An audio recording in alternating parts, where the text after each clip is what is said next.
لبيك اللهم لبيك لبيك لا شريك لك لبيك إن الحمد والنعمة لك والملك لا شريك لك. لبيك اللهم لبيك لا شريك لك لبيك. اليوم حابين نشارك معكم رحلة ليست كأي رحلة عشناها من قبل، رحلة غيرت فينا برشا حاجات، قربتنا من ربي وخلتنا نشوف الدنيا بنظرة أخرى.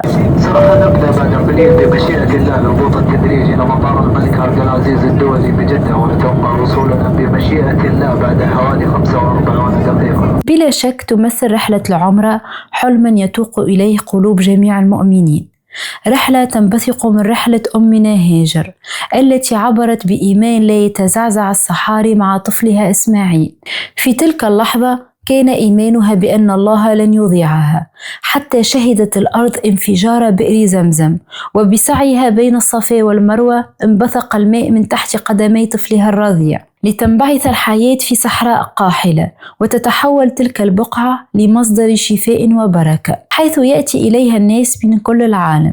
اللهم ارزقنا وارزقكم هذا المكان الجميل، الله لا يحرم مؤمن. الحمد لله أتممنا عمرتنا، الحمد لله يا ربي. توا باش نحاول نصور لكم باش نستفيد الناس الكل، باش نحاولوا ننفعوكم تجيوا لعمرتكم بقدرة ربي، تعملوا خطوات صحيحة وسليمة ونسهل عليكم البحث عن المعلومات. اللهم تقبل منا ومنكم صالح الأعمال. في الحقيقة ما حبيناش نصوروا في العمرة الأولى على خاطر حبينا تكون خالصة لوجه الله ونكملوا الأركان متاعنا، ومن بعد نعملوا عمرة ثانية باش نصوروا لكم فيها الخطوات وإن شاء الله تكون يا ربي نافعة. دائما نقول والله أعلم. أردنا في هذا الفيديو مشاركتكم خطوات أداء العمرة ليكون دليلكم الكامل والتفصيلي خطوة بخطوة عند زيارة بيت الله الحرام، آملين بأن نكون وإياكم من ضيوف الرحمن، فقل اللهم آمين. لعلها ساعة استجابة، فرحلتنا بدأت من لحظة دعاء قلنا فيها يا رب اكتبها لنا، يا رب إن شاء الله المنادي ناجي. ومع الوقت الدعاء أصبح حقيقة، والنية أصبحت واقع، والواقع أصبح خطوة أقرب إلى الله. وأول خطوة إلى رحلة العمر هي الاغتسال، حيث حث الإسلام على الطهارة والتطهر للقدرة على القيام بالأعمال المفروضة على كل مسلم، والتي لا يجوز القيام بها بدون وضوء وتطهير الملابس. فقبل الخروج إلى العمرة من المستحب الاغتسال كسنة عن رسول الله صلى الله عليه وسلم وليس فرضا. يستحب كذلك التنظيف بإزالة الشعر، قص الشارب وتقليم الأظافر، ويسن التطيب في الجسم فقط دون أن يمس الطيب أو العطر شيئا من الثوب، لأن عند الدخول في الإحرام تمنع هذه الأفعال للرجل والمرأة.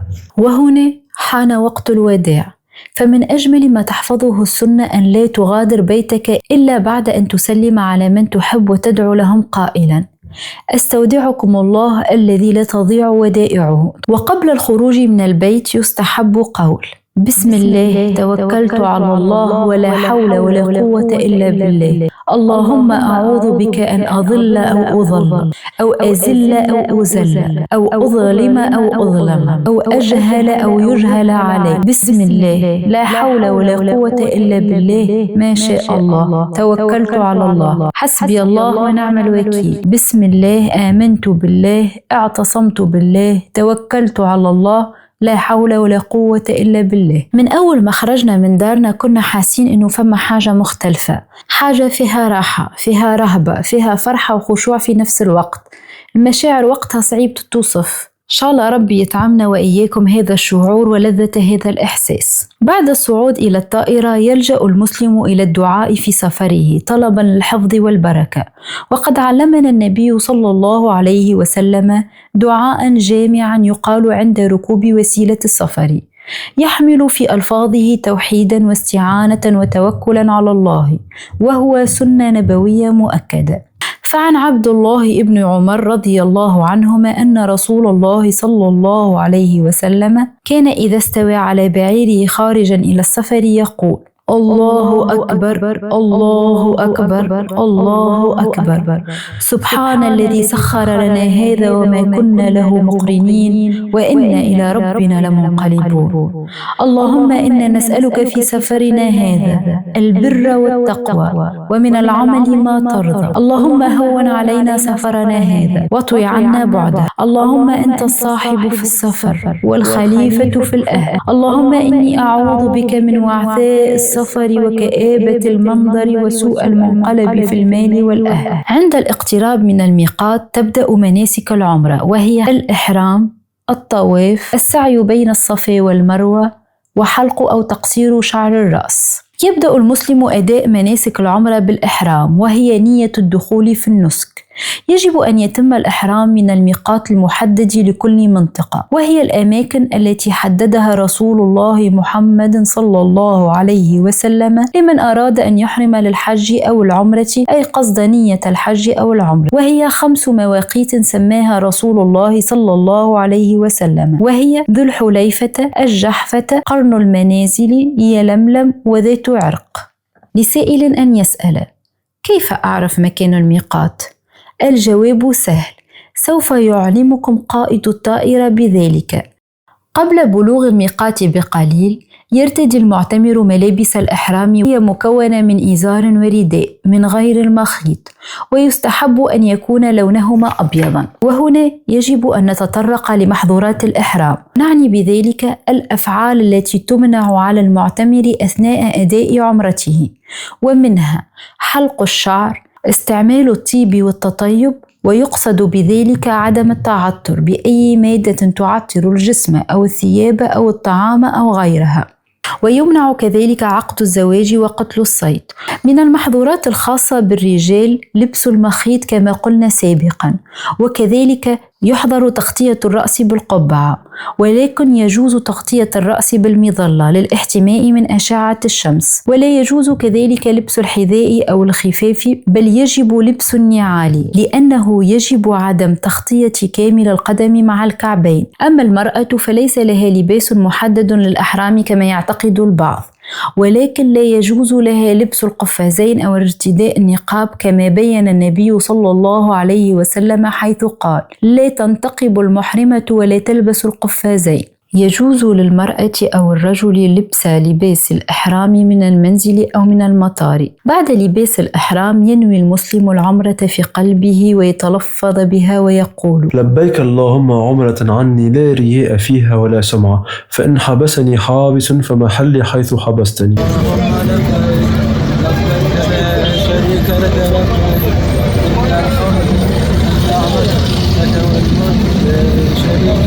وبعد الفراغ من التلبية يسأل الله رضوانه والجنة ويستعيذ برحمته من النار. ربنا آتنا في الدنيا حسنة وفي الآخرة حسنة وقنا عذاب النار. اللهم اغفر لي ذنبي كله، أوله وآخره وعلانيته وسره. اللهم إني أسألك رضاك والجنة وأعوذ بك من سخطك والنار. اللهم أسألك الجنة وما قرب إليها من قول وعمل، وأعوذ بك من النار وما قرب إليها من قول وعمل. مع كل تلبية كنا نحس كأن الجبال تردد معنا والسماء تسمع فينا، شعور غريب فيه طمأنينة لا توصف. بعد الوصول إلى مكة المكرمة يستحب للمعتمر أن يدعو الله ويطلب رحمته وغفرانه.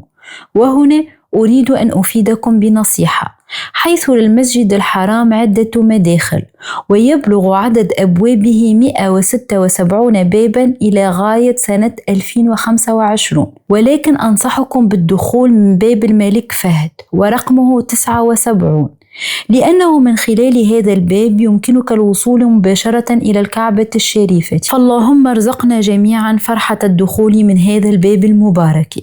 عند الوصول إلى المسجد الحرام سنة تقديم الرجل اليمنى وقول: بسم الله والصلاة والسلام على رسول الله، أعوذ بالله العظيم وبوجهه الكريم وسلطانه القديم من الشيطان الرجيم، اللهم افتح لي أبواب رحمتك، كسائر المساجد، ثم يشتغل بالتلبية حتى يصل إلى الكعبة. في اللحظة هذه قلبك يدق أكثر من العادة ويقول: الحمد لله، الحلم ولا حقيقة، ويقوي الدقات مع أول لحظة تشوف فيها الكعبة. ما ثماش كلام ينجم يوصف، تحس روحك واقف قدام حاجة عظيمة ما تنجمش توصفها بالكلام، تحس روحك صغير قدام عظمة ربي، عينيك تدمع من غير ما تحس، لحظة تنسى فيها كل شيء، تقول بينك وبين روحك يا ربي قديه كنت محتاج اللحظة هذه. تحس بروحك قريب برشا لربي، انت تدعي وربي يسمع. تحس بقشعريرة ورعشة في بدنك، رهبة خوف وفرحة في نفس الوقت. تحس راحة عمرك ما حسيتها قبل، حتى الهواء تحس فيه بركة ويهز معاها تعب سنين. وفي اللحظة هذه حاول تدعي، على خاطر يقال أن الدعاء وقتها مستجاب والله أعلم. لذلك ينصح برفع يديك إلى السماء وترديد هذا الدعاء: اللهم أنت السلام ومنك السلام، تباركت يا ذا الجلال والإكرام. اللهم زد هذا البيت تشريفا وتعظيما وتكريما ومهابة، وزد من شرفه وعظمه ممن حجه واعتمره تشريفا وتكريما وتعظيما وبرا.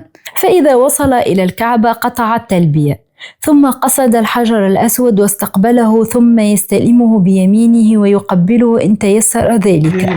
فإذا وصل إلى الكعبة قطع التلبية، ثم قصد الحجر الأسود واستقبله، ثم يستلمه بيمينه ويقبله إن تيسر ذلك، ولا يؤذي الناس بالمزاحمة، ويقول عند استلامه: بسم الله والله أكبر. فإن شق التقبيل استلمه بيده أو بعصا أو نحوها وقبل ما استلمه به، فإن شق استلامه أشار إليه وقال: الله أكبر، ولا يقبل ما يشير به. قبل أن ننتقل إلى النسك الثاني وهو الطواف، أريد أن أفيدكم ببعض المعلومات التي عليك معرفتها قبل الطواف. يشترط لصحة الطواف أن يكون الطائف على طهارة من الحدث الأصغر والأكبر، يعني على وضوء، لأن الطواف مثل الصلاة غير أنه رخص فيها الكلام. إذا شك المعتمر في عدد الأشواط فعليه أن يبني على اليقين وهو الأقل. على سبيل المثال، إذا وصلت إلى الشوط الرابع ولكن شككت إن كان هذا الشوط الثالث أو الرابع، فعليك أن تعتبره الشوط الثالث وتكمل البقية. إذا نقض المعتمر الوضوء في الطواف فيتوجب عليه الانقطاع والذهاب إلى الوضوء من جديد، ولكن عند عودته يكمل طوافه ولا يعيده من الأول. فعلى سبيل المثال، إذا وصل المعتمر إلى الشوط الثاني وفي نصف الشوط الثالث نقض وضوءه، عليه إكمال طوافه من الشوط الثالث، فبهذا يكون أدى شوطين ويبقى له تكملة 5 أشواط، وبهذا يكون أكمل أشواطه 7. حجر سيدنا إسماعيل عليه السلام جزء من الكعبة، لذلك لا يصح الطواف داخله، بل يجب أن يكون خارجه. إذا أقيمت الصلاة على المعتمر أن يتوقف على الطواف ويصلي، وبعد الصلاة يطوف مستكملا ما بقى من الأشواط 7. احذر من إيذاء الطائفين أو تعطيل طوافهم. تتوفر عربات خاصة بالطواف لكبار السن ومن يحتاج إليها. من سنن الطواف أولا الاصطباع، وهو طريقة خاصة في لبس الرداء للرجل، وهو أن يجعل وسط ردائه تحت منكبه الأيمن وطرفيه على عاتقه الأيسر، يعني يكشف كتفه الأيمن اقتداء بالنبي صلى الله عليه وسلم في جميع الأشواط. ثانيا الرمل، وهو المشي السريع للرجل مع تقارب الخطى، ولا نقصد بذلك الهرولة، ويكون ذلك في الأشواط 3 الأولى من الطواف إن تيسر ذلك دون إيذاء الطائفين، ثم يتم بقية الأشواط 4 مشي. الطواف هو عبادة لله يقوم فيها المعتمر بالطواف حول بيته الكريم للتقرب إليه. يبتدئ المعتمر الطواف من الحجر الأسود، ويكون بيته الحرام على يساره، ويطوف 7 أشواط. بداية الطواف ونهايته تكون من الحجر الأسود، وهناك علامات خضراء وضوء أخضر يبين ذلك. السنة تقبيل الحجر الأسود عند التمكن من ذلك، ومن لا يستطع أشار إليه بيده من بعيد قائلا: بسم الله الله أكبر، اللهم إيمانا بك وتصديقا بكتابك ورضاء بعهدك واتباعا لسنة نبيك محمد صلى الله عليه وسلم. عند الطواف على المعتمر الإكثار من الدعاء والأذكار وقراءة القرآن، فلا يوجد دعاء مخصص للطواف، بل ادعو بما في قلبك. فهي لحظة عظيمة، لحظة قرب إلى الله، سكينة تسري في الجسد، دموع بلا إرادة، راحة وطمأنينة تتسلسل إلى القلب. تشعر أن الله يسمعك وأن أبواب الرحمة والمغفرة مفتوحة لك بالكامل، فإنك في أقدس مكان على الأرض. وعند الوصول بين الركن اليماني والحجر الأسود يستحب قول: ربنا آتنا في الدنيا حسنة وفي الآخرة حسنة وقنا عذاب النار. ويجب ترديدها في كل شوط من الأشواط السبع بين الركنين في هذا المقام العظيم. إذا انتهى المعتمر من الأشواط السبع فإنه يغطي كتفه، ثم يسن له أن يصلي ركعتين خلف مقام إبراهيم عليه السلام إن تيسر، فإن لم يتمكن من ذلك يمكن أن يصليها في أي مكان في الحرم. عندما يتوجه إلى الصلاة في المقام يبدأ بتلاوة قوله تعالى: واتخذوا من مقام إبراهيم مصلى. يسن قراءة سورة الكافرون في الركعة الأولى وسورة الإخلاص في الركعة الثانية. بعد صلاة الركعتين خلف مقام سيدنا إبراهيم عليه السلام يستحب للمعتمر أن يشرب من ماء زمزم حتى التضلع، ونعني بذلك الشرب حتى تمتلئ الأضلع، ويكثر من الدعاء. لماء زمزم فضائل كثيرة، وقد ورد عن النبي الكريم قوله: ماء زمزم لما شرب له، فإذا شربها المعتمر للمغفرة غفر الله له، وإذا شربها للاستشفاء شفاه الله. وقد ذكرها النبي مرة فقال: إنها مباركة، إنها طعام وشفاء سقم، أي أن شربها يغني عن الطعام ويشفي من السقام إذا حسن الإيمان وصدقت النوايا. وله أن يدعو بما شاء من حوائج الدنيا والآخرة. ويستحب أن يتنفس 3 مرات عند كل شربة، فإذا فرغ حمد الله تعالى وصلى على النبي المصطفى: الحمد لله والصلاة والسلام على رسول الله. اللهم إني أسألك علما نافعا ورزقا واسعا وشفاء من كل داء. اللهم إني أسألك شربة هنيئة لا أظمأ بعدها أبدا، وشربة من يد نبيك محمد صلى الله عليه وسلم تشبع بها ظمأ يوم القيامة وتكون سببا في رضوانك وجنتك. والآن وصلنا إلى السعي، وهو من مناسك العمرة.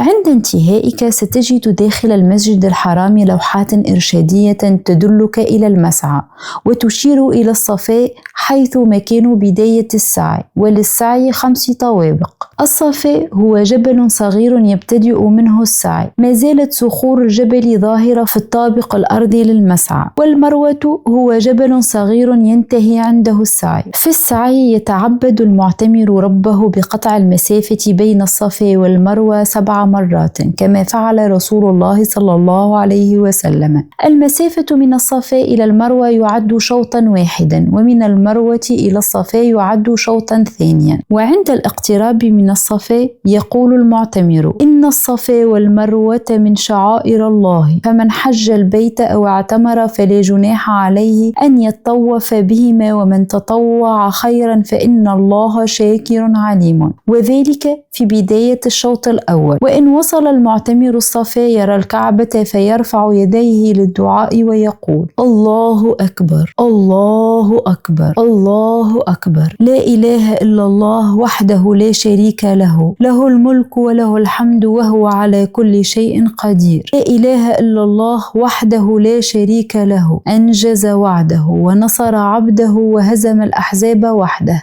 ويقولها 3 مرات.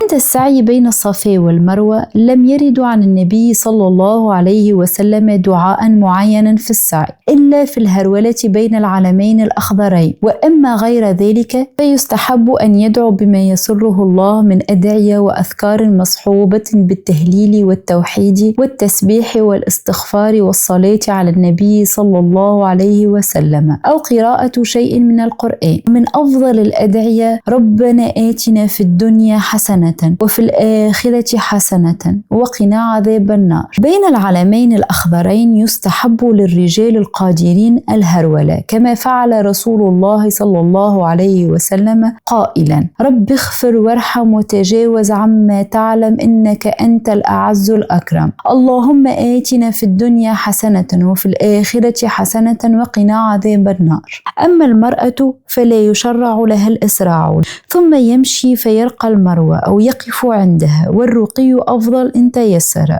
ويقول ويفعل على المروة كما قال وفعل على الصفا ما عدا قراءة الآية، ثم ينزل فيمشي في موضع مشيه ويسرع في موضع الإسراع حتى يصل إلى الصفا. يفعل ذلك 7 مرات، ذهابه شوط ورجوعه شوط، وإن سعى راكبا فلا حرج ولا سيما عند الحاجة. ويستحب أن يكثر في سعيه من الذكر والدعاء بما تيسر، وأن يكون متطهرا من الحدث الأكبر والأصغر، ولو سعى على غير طهارة أجازه كذلك.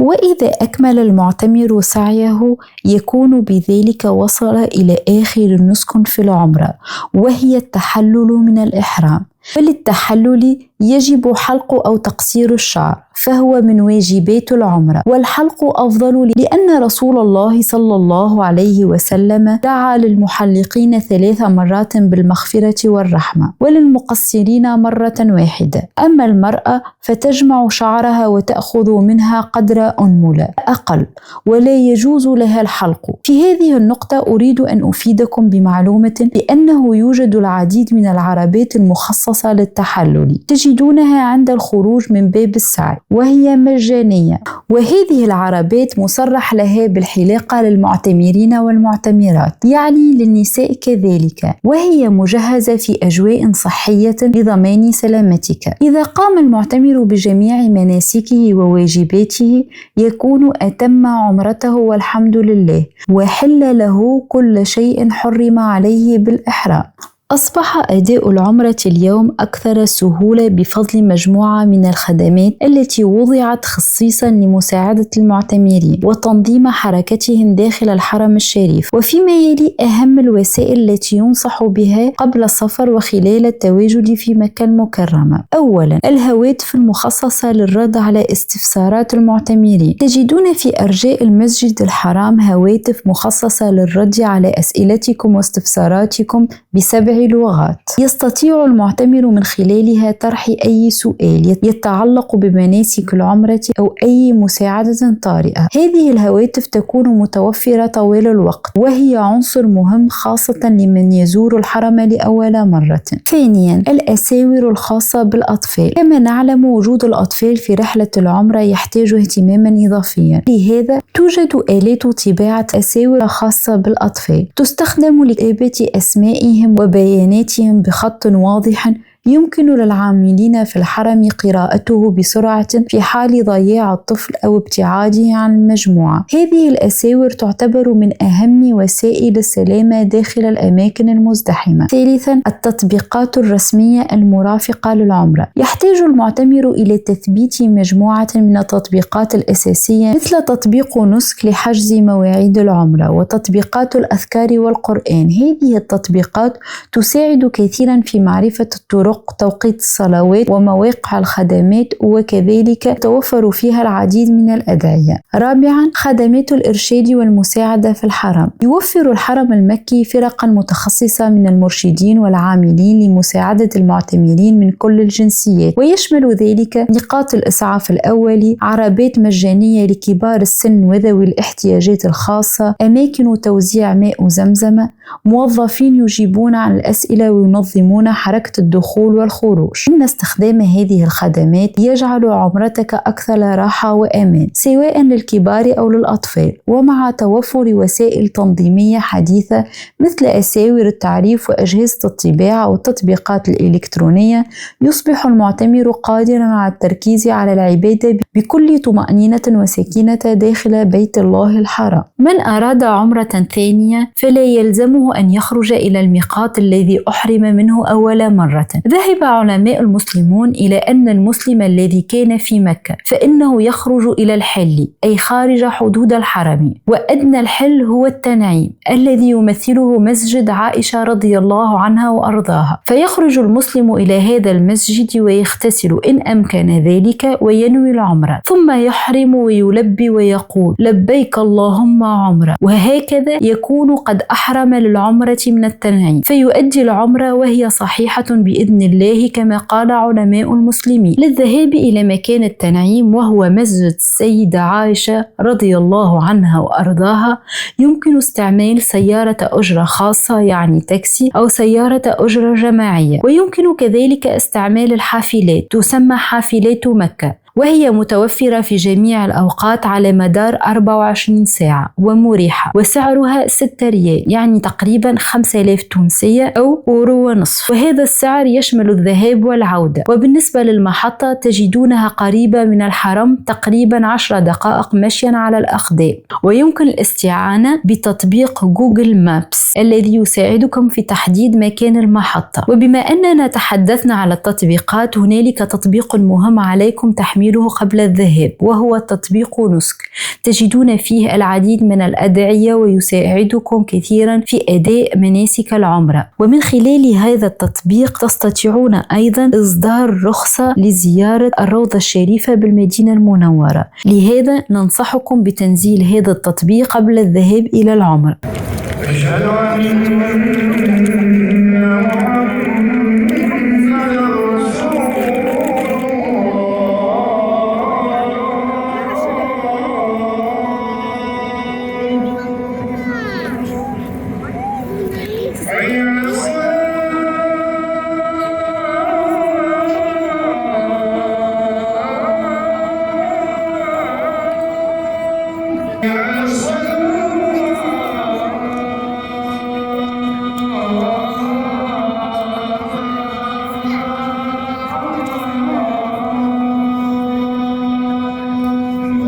للأسف انتهت رحلتنا في بيت الله الحرام، ولكن قبل نهاية هذا الفيديو نريد أن نرفع دعاءنا إلى ربنا العظيم. اللهم اكتب لنا زيارة بيتك الحرام ومسجد رسولك مرات ومرات عاجلا وغير آجل. اللهم قدر لنا حج بيتك الحرام قبل الممات. إن الأمنيات تتحقق والأحلام تصير واقع بمزيد من السعي والطموح، وخاصة بالدعاء إلى الله، فهو القادر على كل شيء، فقد قال الله ادعوني أستجب لكم، لذلك ننصحكم بالدعاء فسيستجيب لكم الله بإذنه. نتمنى بأن يكون هذا الفيديو مفيدا وتجدون فيه الإجابة على أسئلتكم. لقد حاولنا التفسير والتبسيط على قدر المستطاع، وطبعا هذا والله أعلم. لا تنسونا من فضل دعائكم إلينا وإلى والدينا.